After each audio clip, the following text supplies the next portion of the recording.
আসসালামু আলাইকুম, আমি শাহরিন সেজুতি, ফরএভার লিভিং প্রোডাক্টের একজন গর্বিত বিজনেস ওনার।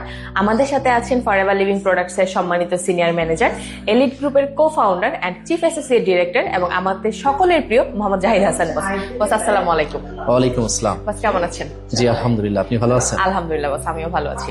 বস আপনার কাছে আমাদের একটি প্রশ্ন হচ্ছে, বর্তমান যুগের সাথে তাল মিলিয়ে এজ এ স্টুডেন্ট এবং আমাদের ইয়ং জেনারেশনের কেরিয়ার বিল্ড আপের ক্ষেত্রে এবং আমাদের কেরিয়ারটি সফলভাবে গড়ার ক্ষেত্রে আমাদের ঠিক কোন কাজগুলো করতে হবে, যদি আমাদের সকলের উদ্দেশ্যে একটু বলতেন। ধন্যবাদ আপনাকে। ক্যারিয়ার গড়ার জন্য ইয়ুথদের জন্য আমার সাজেশন থাকবে মেইনলি চারটা। প্রথমত, আমরা ইয়ুথরা একটা ফিক্সড মাইন্ডসেটের ভিতরে রয়ে গেছি। এই ফিক্সড মাইন্ডসেট থেকে আমাদেরকে বের হতে হবে। আমরা যেমন মাইন্ডসেট চিন্তা ভাবনা করি, আমাদের এসএসসি, ইন্টার, অনার্স, মাস্টার্স, এভাবে চাকরি প্রিপারেশন আফটার দ্যাট জব। এই মাইন্ডসেট থেকে আমাদেরকে বের হতে হবে। আমাদেরকে বক্সের বাইরে চিন্তা করতে হবে। কারণ খেয়াল করে দেখুন, আজকে লাইফে যারা বড় কিছু করছে তারা অ্যাভারেজ চিন্তার ভিতরে নাই, তারা ডিফারেন্ট কিছু করার চিন্তা করছে। সো ইয়ুথ জেনারেশন যদি লাইফে বড় কিছু করতে চান, আপনি বর্তমান সময়ে কোন অপরচুনিটি, কোন বিষয় খুব দ্রুত গ্রো করছে এবং ফিউচারে তার মার্কেট থাকবে এমন অপরচুনিটি তালাশ করে আপনি একটু বক্সের বাইরে চিন্তা করেন। দ্বিতীয় গুরুত্বপূর্ণ পয়েন্ট, আপনাকে আপনার লাইফের কিছু অর্জনের জন্য স্বপ্ন দেখতে হবে। কথায় আছে, স্বপ্নবিহীন মানুষ মৃত ব্যক্তির সমান। ইয়ুথ জেনারেশনের কাউকে যদি বলা হয় যে তুমি লাইফে কি অর্জন করতে চাও, অনেকে ক্লিয়ারলি তার ড্রিমটা সম্পর্কে প্রপারলি বলতে পারে না। সো লাইফে নির্দিষ্ট গোল থাকা উচিত। আমি লাইফে এত টাকা উপার্জন করতে চাই, আমি লাইফে আমার এমন এমন সাকসেস চাই, আমি আমার ফ্যামিলিকে জিনিস দিতে চাই, আমি সমাজের জন্য এতটুকু কন্ট্রিবিউশন করতে চাই। সো আমাদেরকে লাইফে ড্রিম দেখতে হবে, স্বপ্ন দেখতে হবে।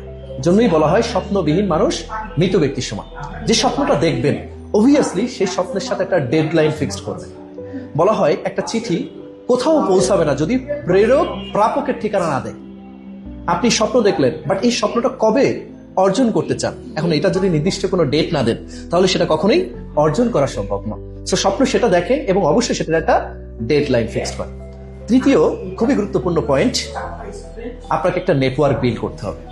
দেখুন, ইয়ুথ জেনারেশনে অনেক ছেলে মেয়েরা আছে আজকে ঘরবন্দি, সারাক্ষণ ফোনের ভিতরে পড়ে থাকে। আপনাকে ভিন্ন ভিন্ন মানুষের সাথে মিশতে হবে, নতুন নতুন নেটওয়ার্ক বিল্ড করতে হবে। কারণ আপনি লাইফে যদি একটা গণ্ডির মধ্যে থাকেন, একটা ব্যারিয়ারের মধ্যে থাকেন, তাহলে আপনি দুনিয়াটা চিনবেন না। আপনার নেটওয়ার্ক বিল্ড করতে হবে। খেয়াল করে দেখেন, যেই সমাজে যেই ব্যক্তিগুলো বড় কিছু করছে তাদের একটা নেটওয়ার্ক আছে। উদাহরণস্বরূপ আইমান সাদিক, আজকে তার কাছে বিশাল একটা নেটওয়ার্ক আছে।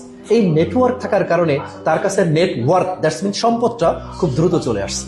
সো লাইফে যদি আপনি বড় কিছু করতে চান, ইয়ুথ জেনারেশনের ক্ষেত্রে বিশেষ করে, আপনাকে অবভিয়াসলি একটা নেটওয়ার্ক বিল্ড করতে হবে। নাম্বার 4 পয়েন্ট এবং লাস্ট পয়েন্ট, আমরা ইয়ুথ জেনারেশনটা একটা জায়গায় থেমে যাই। সেটা কি? সাহসী হওয়া থেকে। আমরা ইয়ুথ জেনারেশনটা অনেকেই ভাবি যে না, কিছু একটা করতে গেলেই আমাদের ফ্যামিলি আমাদেরকে বলে, না তোমাকে আমরা পড়াশোনা করতে পাঠিয়েছি, তুমি পড়াশোনা করো। এই যে ফ্যামিলি আমাদেরকে বাধা দেওয়ার সাথে সাথেই আমরাও এই সাহসী মন মানসিকতা থেকে ডিস্ট্রাক্ট হয়ে যাই। আমাদের ভিতরে ওই সাহসী মন মানসিকতা দরকার না, ইয়েস আমি নতুন কিছু করবো, ইয়েস আমি নতুন কিছু স্টেপ নিব, এই সাহসিকতা দরকার। আর ওই সাহসের সাথে দরকার ধৈর্য। কারণ যে কাজই করেন আপনি, সেই কাজে সফলতা কখনো ওভারনাইটে আসবে না।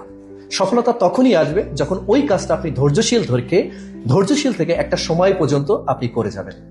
সো আপনাকে অবশ্যই ধৈর্যশীল হতে হবে। এই 4টা পয়েন্ট যদি ইয়ুথরা মেনে কাজ করতে পারে, আমি আশা করি প্রত্যেকটা ইয়ুথ তার জীবনে সফলতা নিয়ে আসতে পারবে ইনশাআল্লাহ। ধন্যবাদ। ধন্যবাদ বসকে তার গুরুত্বপূর্ণ পরামর্শের জন্য। কথা হবে অন্য একটি টপিকে।